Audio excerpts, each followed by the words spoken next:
Mergem pe aici, pe drum și este după aia o carare și coborâm la vale și după aia iar pe Buraciuc, prin pădure, da.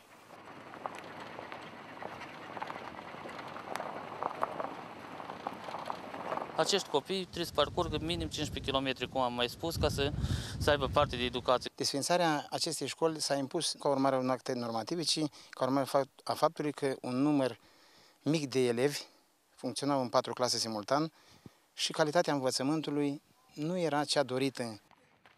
Altfel spus, hotărârea de Guvern 114. În hârtiile oficiale, elevii sunt simple cifre de pe tabla adunării și scăderii cheltuielilor bugetare, fără note de subsol sau anexe. Poate acolo ar apărea un paragraf despre cei 8 copii din satul sucevean Costileva de Jos, un cătun surghiunit între munți și păduri. E chiar acolo, în zare, unde se așterne linia orizontului. Elevii din partea locului vor fi nevoiți să meargă câțiva kilometri pe jos pentru a ajunge la școala din centru, din comuna Ulma. Gabriela Bunduc e doar unul dintre ei. La ce distanță e Ulma, școala din Ulma? Sunt 7 kilometri. Mergeam pe jos, mai stăteam acasă, că aveam mai treabă și... Iarna cum era? Iarna nu era greu iarna, că, Școala simultană 1-4 din Costileva de Jos este una dintre cele mai vechi din zonă, poate chiar prima deschisă în urmă cu mai bine de jumătate de veac. Cei ai locului, bucovineni, huțuli sau ucraineni, au învățat aici să scrie românește. V-ați fi gândit vreodată că o să se închidă școala? Nu, niciodată. Niciodată nu era de gând. Așa era, îmi pare rău când s-au desfințat. Și acum, na.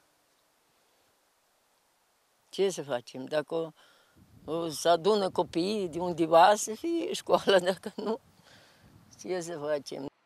Inspectoratul școlar a repartizat în comuna Ulma un microbuz care îi așteaptă în fiecare zi la drumul mare pe elevii din Costileva de Jos.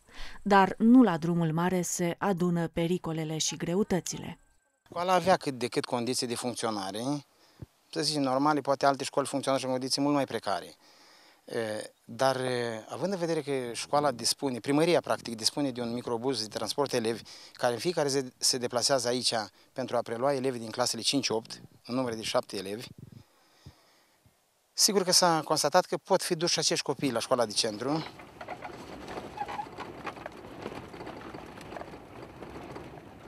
Ordonanța de guvern a mai închis o școală din comuna suceveană Ulma Costileva de Sus, ultimul popas dintre România și Ucraina. Cât de sus? La peste 1100 de metri altitudine, unde doar vântul huțul își mai face curaj să le calce pragul localnicilor. Dacă la Costileva de Jos cât de cât avem un bus școlar care iarna mai ajunge, mai nu ajunge, la Costileva de Sus, efectiv, numai cu elicopterul se poate ajunge, ca să aibă parte acești copii de educație. Un drum forestier, bătătorit de acurmezișul văii de căruțe și de pasul muntenilor, este singura cale de acces, sau cărările de munte ale lui Hogaș, știute doar de cei ai locului. Prin desișul pădurilor se încumetă să meargă la școala din centru și Ionela Costel. Cât timp faci până la școală? Mai bine jumătate de oră, cam o oră aproape. Dar de ce mergi cu mama? Păi așa că singur mă tem să merg în pădure. Trebuia să rămână deschisă pentru că sunt condiții foarte grele să copiii cu gențele în spate atâția kilometri să meargă pe jos. E oricum, e greu, e departe. Primăvara, vara, toamna, așa, mai bine, se mai poate circula, dar iarna e departe, e frig, zăpada e mare, ninge, viscolește, e greu. Aproape 14 kilometri. Aceasta este distanța până la viitorul Ionelei. 3 km și jumătate de la Costileva de Sus până în stație și alți 10 km cu autobuzul până la școala din Ulma. Asta dacă vor mai fi fonduri pentru a susține cheltuielile de transport, care ajung până la 1000 de lei lunar.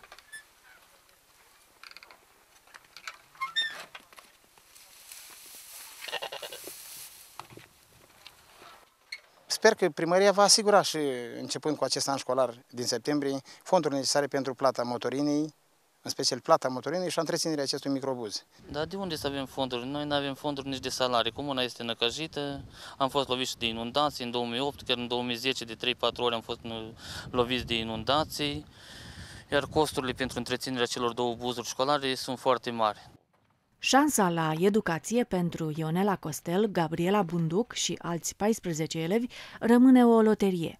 Până acum, cifrele extrase din buget nu au fost câștigătoare pentru copiii muntelui din Costileva de sus și de jos. Rămân doar niște cătune izolate de pe harta guvernului.